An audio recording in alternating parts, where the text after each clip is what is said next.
0 Point, the main border crossing between Iran and Afghanistan. Every day, hundreds of tired Afghans pass through here on the way to their homeland after months or years working next door. They carry few belongings, but many bear a heavy burden: drug addiction.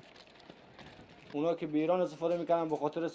were consuming drugs in Iran while working because our job was tough, like construction and cement work or digging wells. So we were using drugs to relax a bit. Muhammad Naeem was kicked out of Iran and is now receiving treatment in an Afghan prison after being arrested for robbery. Most expelled drug users end up at this rehab center in Herat, 120 kilometers from the border. This 50-year-old heroin addict was working as a shepherd in Iran, and instead of a wage, his employer paid him with drugs. One day I was ill, in pain, and my boss brought this dark-colored opium to me. I smoked a few puffs and he told me to smoke it, saying it would cure my illness. I did it, and the next day he brought it again and again.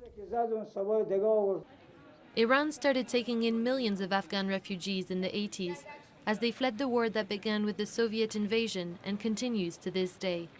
After the fall of the Taliban regime in 2001, they started to come back. Afghan authorities say that many of those returning are now addicted to drugs they were initiated to in Iran. The Iranians make the Afghans work 12 to 14 hours a day. They don't realize it, but they're given drugs to work more and told it can make them work harder and earn more money, and they slowly get addicted. Ironically, most of the drugs consumed in Iran are exported from Afghanistan, which produces at least 80% of the world's opium.